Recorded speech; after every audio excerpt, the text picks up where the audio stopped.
Our inspiration is coming from the whale fish movement, how the whale tail is used as a propulsion. I guess it's commonly known that whale tail, or let's say whale type of propulsion, is really the peak in the propulsion efficiency.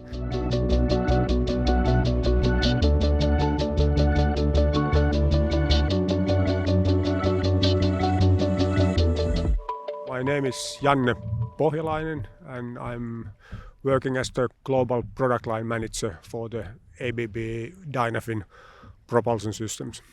Fantastic. So we're here in Helsinki on the waterfront, a perfect place to talk about a marine product. Sure.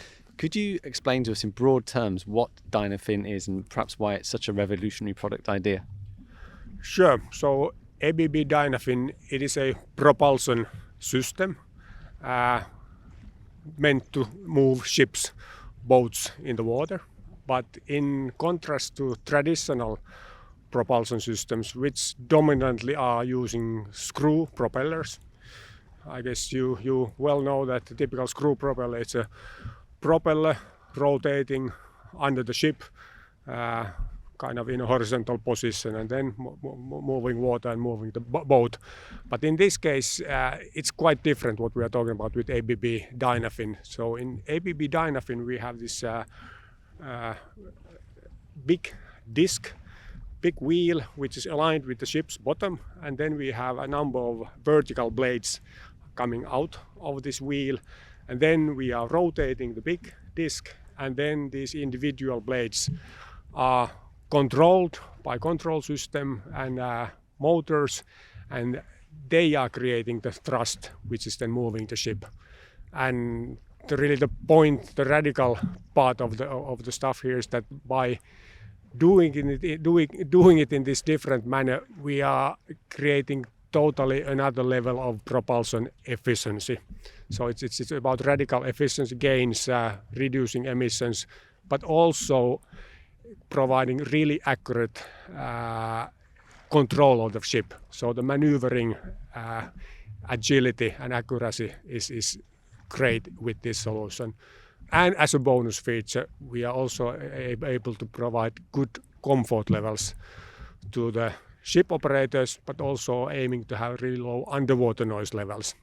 So it's kind of a package of, I would say, another level of features in comparison to the traditional screw propeller propulsion. It sounds fascinating, and if I understand correctly, you've looked very much to the past, even to nature and the evolution of whales to actually develop this system. So could you explain how that works? Yeah, I guess if we take it a bit in a broader terms, nature typically is pretty smart in producing, creating efficient and smart solutions. So I think as a similar case, I think in the aviation industry has already for some time looked at how birds are flying, what kind of wing structures do they have, and there has been some bio-mimicking going on in there, and then we are kind of moving on the same avenue here, but now in underwater and in the marine propulsion. So our inspiration is coming from the whale fish movement, how the whale tail is used as a propulsion. I guess it's commonly known that whale tail, or let's say whale type of propulsion, is really the peak in the propulsion efficiency. And then the question has been already for quite a long time that is it possible, can you somehow mimic or let's say make that happen in a mechanical world by human and engineering activity, and that's kind of the avenue we are on. So to take the whale tail movement and then make it happen with mechanics and control automation.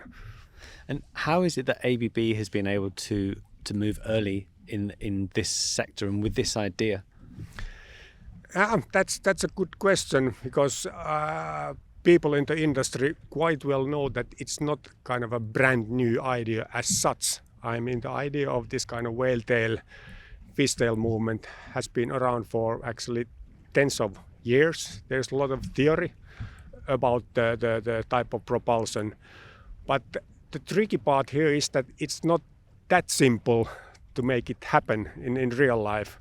So actually you have to combine a number of different competencies and disciplines to make it happen in real life. So to name a few, it is really deep end knowledge of hydrodynamics, what's really happening when you move this kind of foils in the water. But that's not enough. You have to be able to conceive certain mechanical structures which are good for operation of tens of years.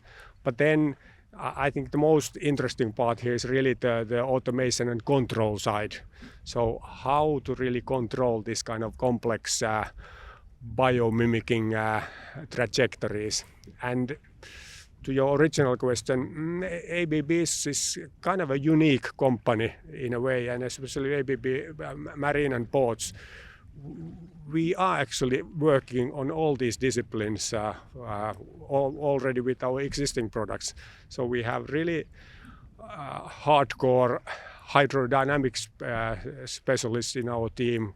We are used to make complex mechanical engineering structures like our current Azipod propulsion units. And then when it comes to the motion control automation, ABB is a big powerhouse of that kind of engineering. We are on the frequency converters, motion control, robotics.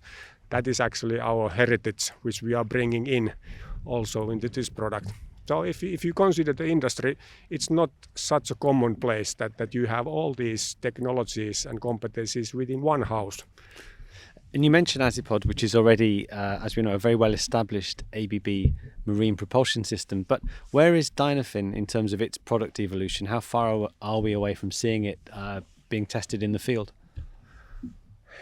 Yeah, so we are moving towards the, let's say, full-scale units as we speak. But what is the current situation is that we are relying heavily on the CFD, that's computational fluid dynamics. So it's more or less kind of simulation work. But not only that, we also have model scale real physical units which have been tested in these kind of test facilities, model basins, tank testing, how it's called in the industry, and also actually in real life in an environment like that. Just actually last week we were again conducting some what we call lake trials. So we have this let's say 7 meter long ship and then model scale Dynafin units, 2 of them installed in the ship, and then we are doing the maneuvering tests, testing the control software, and that's real stuff. The only difference being at the moment that it's now this size and not that size, what it will be then in the real use cases. It must be very exciting when you start seeing a product evolve like that. So how do you see its intended use? Where do you see ABB Dynafin being best used? Yeah, maybe I would say there's a couple of ways to describe that. What are the use cases? Maybe one practical way to talk about it is kind of the vessel types, the ship types that we are aiming at least at the first phase. So we are really interested in providing this to ferries, this kind of short distance shipping where we are having really high operating hours, and also we are moving the ships close to the, let's say, population, kind of in this kind of congested areas close to the city centers, where of course the emissions are of really high importance. Then on the wind industry, energy industry, there's a lot of vessel needs like SOVs, service operation vessels, CSOVs, that kind of energy segment vessels. Then there's a lot of interest in the small cruise industry, this kind of smaller size cruise vessels. Of course, I would say that yachting industry, which is typically looking for the latest and coolest technologies, there's also a lot of interest for that one. So I would say from the vessel type perspective, these are the key segments at the moment. Maybe from the size perspective to get an idea. So we talk about now initially that our unit sizes are between 1 and 4 megawatt propulsion power per unit. So that means that if we have anything from 2 to 4 units per ship, then it can be something between 2 and 16 megawatts propulsion power, which translates that for sure we start with smaller boats, small and small, but less than 100 meters. Of course, they are not small boats anymore. I have a 5-meter boat at my summer house, but it is a little bit different size already, the smallest ones. But then the bigger ones, I think, are somewhere between 100 and 200 meters. So they are really ocean-going vessels, ships already. So it's quite a, let's say, wide market we are aiming at. The Dynafin unit itself looks very revolutionary. It doesn't look like any conventional ship propulsion system, but could the use of Dynafin actually lead to changes in ship design or even revolutions in ship design? There is clear indications of that this is really inspiring the ship designers kind of beyond the current thinking. Maybe some examples to be mentioned is that there's really serious thinking at the moment to talk about, for example, sail or wind assistance. And the Dynafin propulsion has certain key features which support that kind of thinking really nicely. And we have this kind of discussions that what could be the combination of a big sails and then Dynafin, so that we would really kind of break the current rules and thinking together. So that's almost like a back to the future approach, because we're all aware of beautiful sail ships from the past, but you're talking about something that's inspired by a whale tail and wind technology that could perhaps be the future of some ship design. Yeah, and I think it also brings another topic on the table that if we would have been kind of thinking like this maybe 10 years ago, even less. I mean, when the awareness of the emission avoidance or in energy market would have been different, then I would say that the timing would not have been right. But I think considering now the targets we are having to reduce the emissions and really take care of the greenhouse gas, let's say, challenges, there's a totally different kind of demand and pull for that kind of new, even revolutionary technologies. So it's not just the technology itself, but there has to be the need, the demand for it on the marketplace. You mentioned the efficiency gains of ABB Dynafin. Is that something that's really framed the thinking for the whole product? Yeah, I would say that's the hardest core of the product. So it's the efficiency gain, the efficiency delta against the normal propulsion systems. So maybe to put it in figures. So if you take a current good propulsion system utilizing screw propellers, in the industry we talk about so-called open water efficiency. So that is typically between 60 and 70%, kind of the how much we can translate from the mechanical power provided to the kind of propeller to really moving the ship. So from 60 to 70. 70 is already a really good achievement in this kind of vessel or ship sizes. And with the Dynafin, we are aiming at let's say, propulsion efficiencies up to 85%. So there's a huge delta there. So I would say that is the most important differentiator here and value proposal we have to provide to the customers. But as I mentioned earlier, it's not only that, but it is also then the combination really quick reaction time, so to be able to maneuver very accurately in demanding sea conditions, and also then the potential to reduce the noise levels also, which is kind of two-way avenue there, so that it's interesting for the passengers and crew on board the vessel, but there's also increasing awareness that also the underwater noise is quite important topic for the, let's say, sea life, sea mammals. So there's, for a good reason, a lot of concern. So that what are we causing to the creatures below the surface when we are creating noise with the ships moving about? Could you expand on that a little bit? This point about marine noise pollution, it seems to be like an emerging concern among many environmental concerns that we have at the moment, but that seems to be one that is going up the agenda. Yeah, and actually I would say that ABB Marine and Ports has been really one of the forerunners on the agenda for a long time already. So it's not we didn't start the topic with ABB Dynafin, so that has been and is a really core topic already with ABB Azipod propulsion systems, where we are really able to create benefit for the ship owners and operators and for the sea life, as we are able to fulfill even the strictest emission guidelines, regulations by the classification societies. So it's a, let's say, I would say, long-term interest for ABB Marine and Ports to work on the underwater noise emissions. And going back to the conventional emissions, sort of fuel emissions and gas emissions and pollution, where does Dynafin sit within that? What sort of gains could you potentially see with a fully kitted out commercial vessel fitted with ABB Dynafin? What are your projections in that area?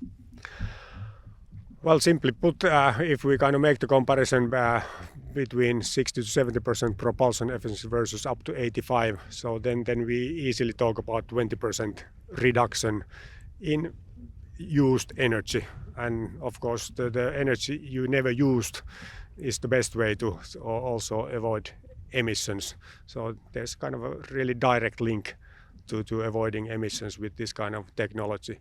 But then, of course, there's the second layer of the topic, that it's not just the direct emissions you are talking about, but if you can cope with, let's say, 20% less installed power, then actually you can use smaller main engines, you have less fuel tanks, you have less installed equipment on the vessel, and of course that all kind of piles up to, let's say, total cost of ownership or total, let's say, carbon footprint of the equipment manufactured for that kind of vessel. So it has kind of this immediate fuel saving side, but it has this kind of a positive spiral for avoiding installed power and installed equipment. Janne, you mentioned earlier that one of the benefits of ABB Dynafin is the quick reaction time that a ship operator would notice in the actual use of the product and its thrust characteristics. Could you explain what that really means?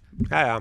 So kind of where that is coming from is the fact that we are really actively able to control the movement of each blade during each revolution of the unit. So it's not a static propeller like the traditional ones, but we are really kind of able to track and control each of the blades during each revolution in real time. And then what it means for the operator is that we are really able to change the direction of the thrust and also the magnitude of the thrust in really small amount of time. So roughly in 1 second we can change the thrust direction and amount from, let's say, 0 to 100 plus minus 360 degrees. And then as a practical example, we have these wind energy sector wind turbine offshore wind park service vessels. And then one of the biggest values, or let's say needs they have, that they want to go to the windmill in as, let's say, demanding weather conditions as possible. And of course then the better accuracy of the thrust control you have in the vessel, then you can expand the weather operating window of the vessel. And of course then from the monetary perspective, if you can operate in more demanding conditions, then you can use the same asset in more days in a year, which then translates into more days in hire, and that way it's kind of a direct value to the operator. So, if I understand correctly, what you're saying, would a Dynafin unit or multiple Dynafin units enable a boat almost to turn on its own axis, like almost a pirouette kind of movement? Yeah, it is the beauty of the Dynafin type of propulsion is that typically if you have this kind of normal thrusters, that you have to mechanically rotate the whole thruster. Let's say if you want to change the thrust direction 90 degrees, then you have to rotate it. And they are big, heavy equipment, so it takes some time to do the rotation. But here you actually don't have to rotate the whole unit at all, because it is rotating already as we go. But then you just make a decision that how do you move the blades, which you do anyhow. And then if you kind of control the blades a bit differently, then the thrust direction changes kind of almost instantly. So let's say as a working number in 1 second, which is a totally different approach to the thrust controlling. It sounds like a beautifully simple idea, but with some very complex engineering behind it. Is that fair to say? I think that's fair to say, and I think that also relates to your earlier question that why is ABB now the first to move with this kind of a product and innovation. And I would say that it is not an easy task to make it realize, and it needs I would say kind of a unique combination of different competencies. So there's fairly complex control engineering on the background. Which then we happen to possess in our company for a long time. Has Dynafin development to the current stage benefited from much of the knowledge that you've already gained with ABB Azipod, or are they completely separate projects? No, I think there's a really heavy link between the, let's say, Azipod world and Dynafin. I mean, especially when it comes to the hydrodynamic studies. I mean, we have been investing a lot for that for the past 30 years. So we have a lot of in-house, let's say, competence and capabilities on that one. And then, of course, without that, you really cannot move on this kind of field. But then when it comes to the control side, then I think we are really pulling in a lot of competencies from our advanced motion control businesses, robotics for that kind of businesses, where we have been doing this kind of accurate real-time motion controlling also for decades. So kind of we are merging these kind of technologies together. And maybe I could say that the beauty of this technology is that kind of the core technologies which we are combining, they are really mature technologies. I mean, it's not a kind of a rocket science at the moment to say that you have an accurate motion controlled high torque motor with frequency converter, or we have a lot of knowledge on seal systems from the Azipod. So how do you keep water in the right place, let's put it that way. So kind of the core technologies are really mature, but the unique thing here is that we are combining this kind of mature technologies in a, I would say, quite innovative way, and that's kind of giving really the edge of the innovation. And if you're being optimistic, how long do you think it will be before we might see a fully Dynafin equipped vessel taking to the seas? Because there will be a first ship. Absolutely, and that is of course the exciting day when we really then are there. And we have a lot of discussion with the customers at the moment, and of course that is one of the first questions that, okay guys, this is great, when can we have it? And then at the moment we are aiming to have the first pilot deliveries in 2026 in that time frame. So let's say kind of full-size equipment should be kind of coming into realization already in 25, and then when we talk about the deliveries to the shipyards and then first pilot installation, that there we are aiming at the 26 in that time frame. So it's almost within touching distance. It is pretty close, yeah. And then of course we want to keep the ambition level high, because of course we want to move as fast as possible and then prove it in real life and really get the first-hand practical experience from the unit. because I think then that is the key to really start conquering the market and expanding the deliveries. So hopefully the next time we do an interview like this, maybe we'll be sitting on the deck of the first Dynafin equipped vessel to take to the seas. Yeah. I think that's the latest point, I would say, that we have to be here together. But I think there might be some interesting milestones available even in between. Yeah. Okay, Janni, thank you very much. It's been a fascinating chat. We'll conclude it for now, and I look forward to our next discussion. Hey, thanks for the opportunity to talk about the really exciting and interesting topic. Thanks. And that's all for this aquatic episode of ABB Decoded. If you've enjoyed it, why not like, share and subscribe wherever you get your podcasts. You can find out more about Dynafin on abb.com, where you'll also find a host of information about one of the world's leading technology companies. Until next time.